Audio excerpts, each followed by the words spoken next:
சொத்து வரி உயர்வு என்பது அதிமுக ஆட்சி காலத்தில் தான் முதலில் கொண்டு உயர்த்தப்பட்டது என்பதை அவருக்கு இந்த நேரத்தில் நினைவூட்ட நான் கடமைப்பட்டிருக்கின்றேன். 2018ஆம் ஆண்டு எடப்பாடி பழனிசாமி அவர்கள் ஆட்சியில் இருக்கின்ற பொழுது குடியிருப்புகள் மற்றும் வணிக வளாகங்களுக்கான சொத்து வரியை தமிழ்நாடு முழுவதும் 50 முதல் 100% வரை உயர்த்தினார்கள். அதில் 15 மாநகராட்சிகள், 121 நகராட்சிகள், 528 பேரூராட்சிகளில் சொத்து வரி 1/4/2018 முதல் அமல்படுத்தப்பட்டது. அதற்கு அப்போதே கடுமையான எதிர்ப்புகள் வந்தது. இருந்தாலும் அவர்கள் உயர்த்திய அந்த சொத்து வரியை வசூலித்தார்கள். அந்த நேரத்தில் தான் குறிப்பிட்ட காலத்திற்குள் உள்ளாட்சி தேர்தலை அவர்கள் நடத்தாமல் இருக்கிறார்கள் என்று நீதிமன்றம் அவர்களுக்கு கொட்டு வைத்தது. அதற்கு பிறகு உள்ளாட்சி தேர்தலை நடத்தினார்கள். அந்த உள்ளாட்சி தேர்தல் நடத்த வேண்டிய சூழல் வந்தபோது தான் 2019ஆம் ஆண்டு அந்த சொத்து வரி உயர்வை திரும்ப பெறுவதாக அறிவித்தார்கள். ஆனால் அதே பிறகு 2019 உள்ளாட்சி தேர்தல் அதிமுக தோல்வியடைந்த பிறகு நவம்பரிலே பேட்டியளித்த அன்றைய உள்ளாட்சித்துறை அமைச்சர் வேலுமணி என்ன சொல்லியிருக்கிறார்? சொத்து வரி உயர்வு தற்காலிகமாக நிறுத்தி வைக்கப்பட்டது என்றுதான் சொல்லியிருக்கிறார்.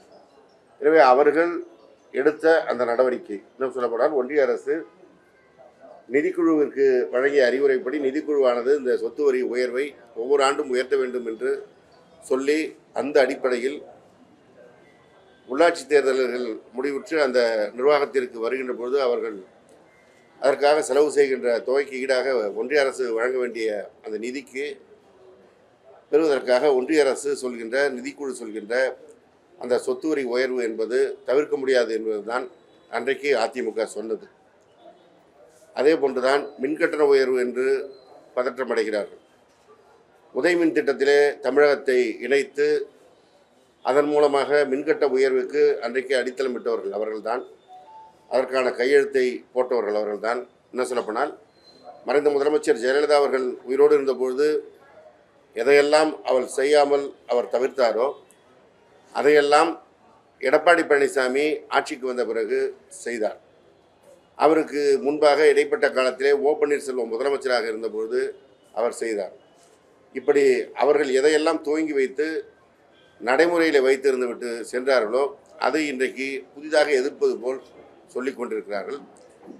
அதிமுகவுக்கு உள்ளாக பல்வேறு கழகங்கள் நடைபெற்று கொண்டிருக்கிறது. வேலுமணி புதிய உத்தியை கையாளுகிறார். ஓ பன்னீர்செல்வம் அமித்ஷாவை சந்திக்கிறார் என்பது போன்ற செய்திகள் வந்து கொண்டிருக்கின்ற சூழலில் தன்னுடைய கட்சியை தக்க வைப்பதற்காக அவர் நடத்துகின்ற இந்த நிகழ்ச்சிகளுக்கு அரசை தேவையில்லாமல் குற்றம் சொல்வதும் அவர்களுடைய காலத்தில் துவக்கி வைத்தவற்றையெல்லாம் இப்பொழுது ஏதோ புதிதாக நடப்பது போல குற்றம் சாட்டுவதுமாக இந்த போராட்டங்கள் அமைந்திருக்கிறது. அந்த போராட்டங்கள் எப்படி நடைபெற்றிருக்கிறது என்பது பொதுமக்களும் கவனித்து கொண்டு தான் இருக்கிறார்கள். எனவே எடப்பாடி பழனிசாமி அவர்களுக்கு இந்த நேரத்தில் நான் சொல்லிக்கொள்ள விரும்புவதெல்லாம், உங்கள் காலத்தில் துவக்கி வைத்ததை இன்றைக்கு ஏதோ புதிதாக வந்தது போல் மக்களை திசை திருப்புவதற்கு முயற்சிக்க வேண்டாம். மக்கள் அத்தனையும் அறிவார்கள். இன்றைக்கு திராவிட மாடல் அரசின் தலைவராக முதலமைச்சராக இருந்து மாண்புமிகு முதலமைச்சர் அவர்கள் கொண்டு வந்திருக்கின்ற நலத்திட்டங்களுக்கு பொதுமக்கள் அளித்த பாராட்டு சான்றிதழ் தான் நடைபெற்ற நாடாளுமன்ற தேர்தலின் வெற்றி. எனவே அதை தாங்கிக் கொள்ள முடியாமல் இப்பொழுது ஏதோ புதிதாக பொதுமக்களுக்காக குரல் கொடுப்பது போல வருவதை எடப்பாடி பழனிசாமி முதலில் தன்னுடைய முதுகை திரும்பி பார்த்து கொள்ள வேண்டும். அதே போல் இந்த விமான சாகச நிகழ்வில் ஏற்பட்ட உயிரிழப்புகள் குறித்தும் அவர் கண்ணீர் சிந்தியிருக்கிறார். அவர் அந்த விமான சாகசத்தின் போது நிகழ்ச்சியை ஏற்பாடு செய்தவர்கள் யார் என்பதை அறிவாரா என்பதை முதலிலே அறிவிக்க வேண்டும். ஒன்றிய அரசின் கட்டுப்பாட்டில் இருக்கின்ற விமானப்படை அறிவித்து அந்த நிகழ்ச்சி நடைபெற்றது. எனவே நிகழ்ச்சி ஏற்பாட்டாளர்களுடைய அவர்கள் மீது கருத்து தெரிவிப்பதை தவிர்த்து அவர் ஏதோ மாநில அரசு இந்த நிகழ்ச்சியை நடத்தியது போல் சொல்லியிருக்கிறார்.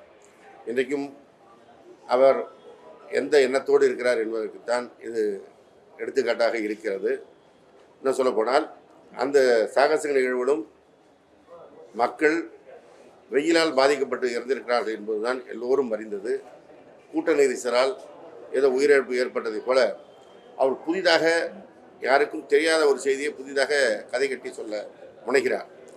மக்கள் மீது எவ்வளோ அன்பை செலுத்துகிறவர் என்பது தூத்துக்குடியில் அவருடைய ஆட்சி காலத்தில் நடைபெற்ற துப்பாக்கி சூடு சம்பவம் எல்லோருக்கும் தெரியும், யாரும் மறந்திருக்க முடியாது. அந்த ஸ்டாலின் என்ற மாணவி முதற்கொண்டு அத்தனை உயிர்களையும் துடிக்க துப்பாக்கியால் சுட்டு கொன்ற அரசு எடப்பாடி தலைமையில் இருந்த அரசு. இன்றைக்கு அதையெல்லாம் மறைத்து கொண்டு ஏதோ மக்கள் மீது மிகுந்த அபிமானம் கொண்டது போல அவர் இந்த போராட்டங்களை அறிவித்திருப்பது கண்டிக்கத்தக்கது. எனவே நாங்கள் அவருக்கு சொல்லிக்கொள்வது, இந்த அரசு தொடர்ந்து எடுத்து வருகின்ற மக்கள் நல செயல்பாட்டிற்கு விரோதமாக ஏதோ மக்கள் ஏதோ கொந்தளிப்பதாக அவரே ஒரு கற்பனையில் மூழ்கிக்கொண்டு செயல்படுவதை நிறுத்தி கொள்ள வேண்டும். இன்றைக்கும் அமைச்சரவை கூட்டம் முடிவுற்ற பிறகு முதலமைச்சர் அவர்கள் தலைமையிலே எடுக்கப்பட்ட முடிவுகளின்படி தமிழ்நாட்டில் புதிதாக எத்தனை தொழில்கள் துவங்க இருக்கிறது, எத்தனை தொழிற்சாலைகள் வர இருக்கின்றன, அதன் மூலம் எத்தனை பேருக்கு வேலை இருக்கிறது என்பதெல்லாம் அறிவிக்கப்பட்டிருக்கிறது. எனவே தமிழகம் அந்த $1 டிரில்லியன் பொருளாதாரத்தை நோக்கி நம்முடைய முதலமைச்சர் அவர்கள் கொண்டு சென்றிருக்க நேரத்தில் ஒத்துழைப்பதற்கு மனமில்லாவிட்டாலும் இந்த பொய்யான புகார்களை சொல்லிக்கொண்டு போராட்டம் நடத்துவதை நிறுத்திக் கொள்ள வேண்டும் என்று இந்த நேரத்தில் தெரிவித்துள்ளேன். பாதகம் செய்பவரை கண்டால் நாம் பயங்கொள்ளலாகாது பாப்பா, மோதி மிதித்து விடு பாப்பா, அவர் முகத்தில் உமிழ்ந்து விடு பாப்பா. அண்மை செய்திகளை உடனுக்குடன் தெரிந்து கொள்ள இணைந்திருங்கள் இயம்நாடு தொலைக்காட்சியுடன்.